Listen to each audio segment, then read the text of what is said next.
like, I think, you know, what they say, 3 things are certain: birth, death, and taxes, right? Like, that's like, those are the 3 things that are certain. Who came up with that phrase? Yeah. I don't know either, but it's true, right? It like, is true. Those are the 3 things that are certain, and you prepare for all 3 of them. You prepare for your taxes, right? At the end of the year, and you prepare, you get a baby shower ready, you know, you get all these things, and then same thing with death, but I think we neglect death. We do.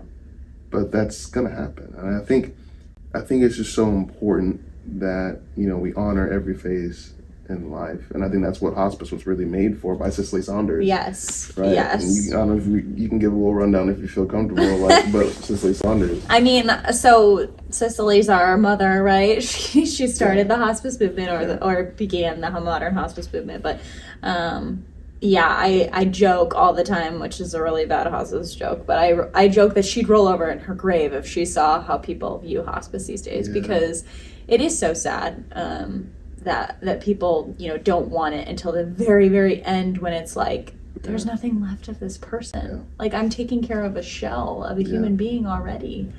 And those are heartbreaking for us too. Those are the challenging ones, honestly. Like, those are the days when we go home and we're like, man, did we give it our best? Because it's just a challenge. But I that is my mantra. It is the reason I went into hospice, is that I truly, truly, from the bottom of my heart and with every genuine bone in my body, that believe that death deserves as much attention as birth. And having 2 children myself, it was a joyful experience. It was something to be celebrated. It was, you know, so many people prepared me for it, walked me through the process. My OB was there with me. Obviously, you were there with me. You were my support system. I was there, that's right. I'm just kidding. But I mean, like, death should be the same thing. I think that there should be people surrounding you and explaining that this could go 15,000 different ways. There's a million different scenarios, but a lot like being on a plane, going through turbulence. I don't know how to fly a plane. Like, I want a skilled pilot to get me through that turbulence. I want a skilled person to get me through the turbulence of watching my loved one die, because it could be smooth, but I will say less than 10% of our patients die without any intervention, because death is painful.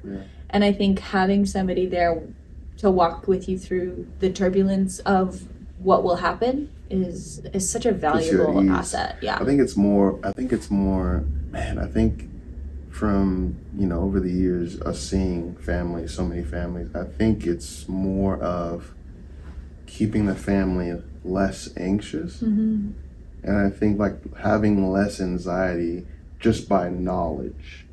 Like, knowledge is power. That's one of the main reasons why we wanted to do this, is to just spread the information, right? But because that gives people, like, less anxiety, which then you can truly focus on your loved one at the end of life. We want you to be like the true loved one, not the caregiver. It's hard. I mean,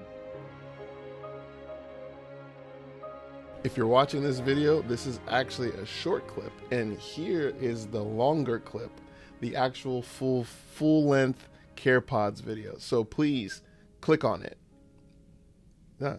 Click on it. Like, go ahead. Here.